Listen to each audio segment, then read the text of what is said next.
2024 might be the year of the dragon on the Chinese zodiac, but if you ask me, this is the year of the monkey. Just this year we got movies like Monkey Man, Godzilla x Kong, and a brand new Planet of the Apes. What a wonderful day! And also, this thing made a return this year, even though I don't think I can say the name of it without getting demonetized. You can even say Dragon Ball Sparking Zero was a monkey game too, especially if you remember the story that Son Goku is based on. Akira Toriyama took major inspiration from the classic Chinese novel Journey to the West. And that's why the OG Dragon Ball always had Goku with his power pole and flying Nimbus. Things taken straight from that story and given to the godfather of anime himself. But I don't think you need to read Journey to the West to know about the absolute myth and legend himself, Sun Wukong.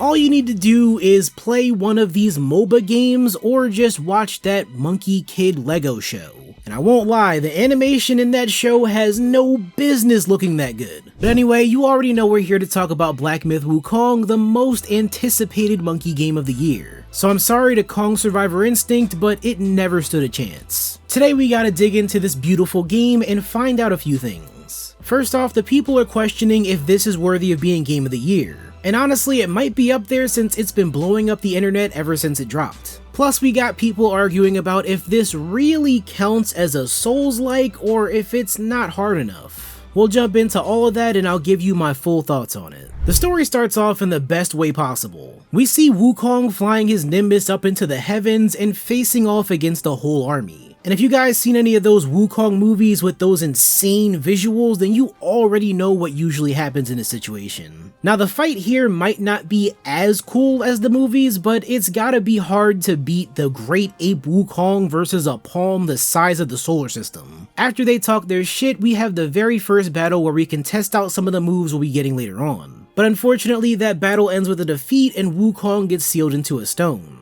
Now I didn't really expect this, but we aren't actually playing as Wukong.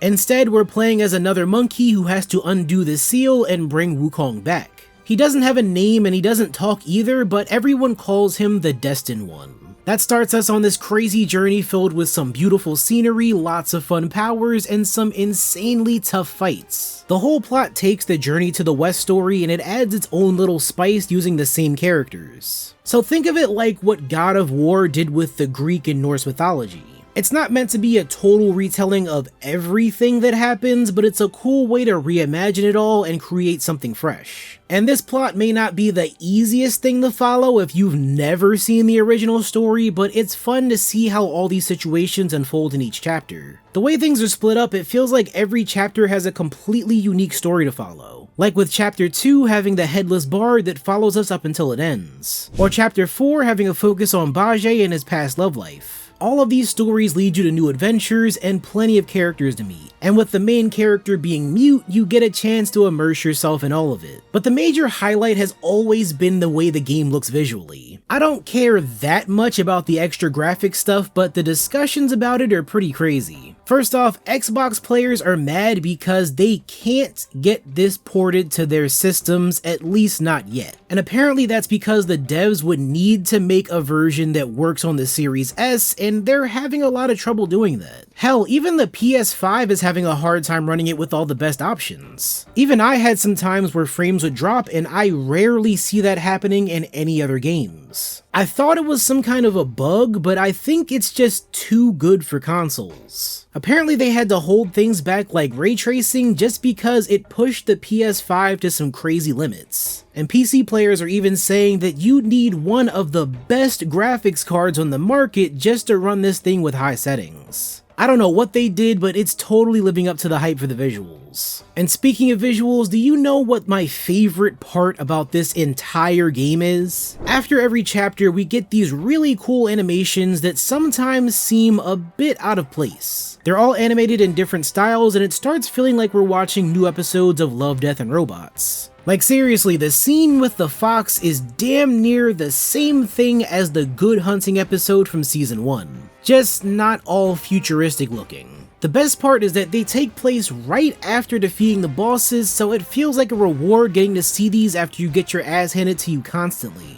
That feeling of fighting a dude for an hour straight and jumping into some anime just hits the spot. But out of all the amazing things that they have here, I gotta tell y'all about the one part I wish they did differently. There's no map system, so it's easy to get lost when moving through some of these areas. Now in chapter 1, it wasn't much of a problem since a lot of what you need is in straight lines. That actually led people to say that this was more of a linear game, but it's really not. Because by the time you get to chapter 3, you're gonna be mad not knowing where to go next. Especially if you're somebody who wants to find all the secrets and hidden bosses. You will know you're going the right way whenever you come across torches, massive gates, or a really long flight of stairs. It's only a problem when you do some of these side quests because they don't always say where you need to go. And if you played Elden Ring, you know exactly what I mean. But to be fair, it's not that bad because you don't have that massive open world you need to travel through. But you also can't track any of your side quests, so it's harder for the ones where you have to backtrack to older areas. If you're somebody who wants to find everything, then it might be a good idea to look up some of these guides in case you do need to find secret bosses and items. Also, shout out to the Red Monkey on TikTok because you helped me out a ton for some of these things. Every time I'd make it to a new chapter, dude would already have 3 videos out for secret items and bosses I know that I would have missed. I know the people who play Souls games love it when you need to explore everything that there is, but sometimes you gotta have a limit. Because somehow I missed a questline I needed to access medicine crafting and the blacksmith. The reason why is because I finished all of chapter 2 and didn't notice this dog I could talk to on the side of the road. I doubt I would have found many of these things on my own, and I'm still seeing stuff that I missed even after beating the game. Like a secret boss who would have unlocked an entirely different ending for me. So the new game plus is gonna be where I hopefully find all those secrets. These days, most action RPGs try to add huge open worlds and a lot of extra places to explore. But Wukong does not waste your time with all that bullshit, and it's a relief. Instead of having a ton of empty spaces, there's a lot more paths that lead to hidden secrets. Now you can try and just do the main story, but you'll be missing out on a ton of extra stuff. The focus is always on fighting, leveling up your skills, and enjoying yourself as you go. So it's never a bad thing to just wander around and end up in new places. Because instead of them adding these filler side quests, they make everything revolve around the combat. You have missions where someone will ask you to fetch an item and you have to fight a boss to retrieve it. Then after you get the item and bring it back to that person, you might have to fight that person too. Then they'll lead you to a reward that's another boss fight, and then yet another one right after that. And I'm sure that you can see the major pattern here. Myth Wukong has over 80 boss fights, and not all of them are as crazy as they might sound. I mean, some are going to be tough as shit, like this damn tiger that I spent an hour on, but after every tough fight, you're going to have at least another 2 that are like mini bosses. Everyone's favorite seems to be this Thanos looking dude in chapter 1 that had niggas trying to refund and get their money back. It's crazy to think that he packed up so many people and he was nowhere close to being a main boss. But as hard as battles may be, you gotta love the amount of options you have to constantly rethink your strats. In between me getting my ass beat by bosses, I went and checked every skill I unlocked and tried anything I could think of. Like maybe I shouldn't have maxed my health out, or maybe I need to pour everything into my stances instead. They don't hold many skills back from you except the ones where you need to be a certain level. So from the moment you start, there's so many ways you can create your perfect build. And that's not even getting into the different spells, transformations, and items you can equip. Now everything can get a little confusing at first trying to figure out what it does. And after a while, your screen is going to be filled with a bunch of button combinations and 20 different abilities. But it's cool having all that since you can mix up your strategies a lot even when half your skills are on cooldown. So those major bosses ended up being a mix between me learning my patterns, saving my skills for the right time, and trying to keep a good rotation on my summons. Trust me, that one dude with the flaming staff literally carried me through so many fights, and it's not even funny. And because of the way that you can build your characters, after a while I started to think that the game was getting easier the further I got. With so many varieties of powers, it's not hard starting to feel OP.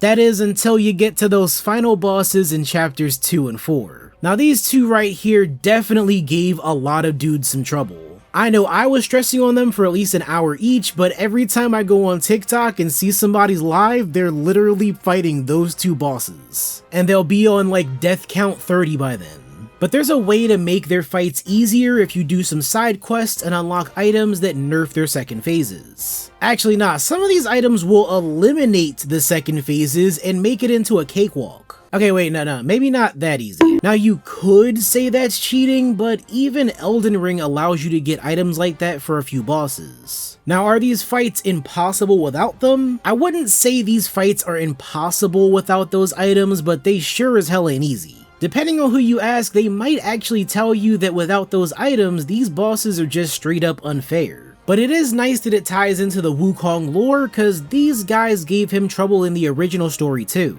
And yeah, he needed to seek help to beat them, just like with these side quests. So I can't knock it for being tough, and I can't be mad about those items either. But the question is, does that make Black Myth Wukong any less of a Souls-like? Now personally, I don't think it matters all that much. I've played more Souls-like games in this past year than I ever have in my entire life. I'm talking games like Stellar Blade that are more on the easy side, Elden Ring that had me stressing, and another Crab's Treasure that was a fun little challenge. You know, until you just pull out a gun and one-shot everything. I prefer tough games with accessibility because not everybody is trying to waste days of their life on one boss battle. But even a game like Elden Ring that's clearly a Souls game has parts of it that the community just fucking hates. One of the major reasons that I'm not making any videos on Elden Ring is because I used that Mimic tier to death, and I know those fans would get butthurt just at the thought of it. But a game like Wukong being tough enough to make everyone stream with a death counter just shows that it's closer to a Souls-like. There is some cheese you can pull off with items and spells, but you could always choose to not use those and make the game as hard as you want it to be. Black Myth Wukong is not a game I need to convince you to play.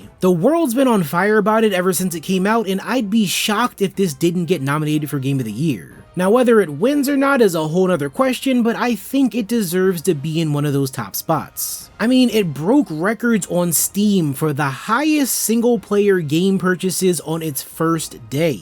And sure, yeah, a lot of those might have come from Chinese players, but I can't even look at social media without this being mentioned every single day. There's been a lot of great games coming out in 2024, but this has to be the one that I recommend the most out of everything I've played so far. It takes the classic tale of Journey to the West and gives us so much to mess around with. It's got a difficulty curve in the first few chapters, but after I got my levels up, I couldn't wait for the next challenge. But let me know what you guys think about Black Myth Wukong. Was this the kind of game that you expected it to be, or was it maybe even better? For me, I think it ended up being much better than I thought it would be. And hopefully we see even more games like this coming out in the next few years. And I don't just mean Souls-likes, but games that have a deeper lore, some interesting characters, and some really fun gameplay. Subscribe for more videos just like this one, and I'll see you all in the next one.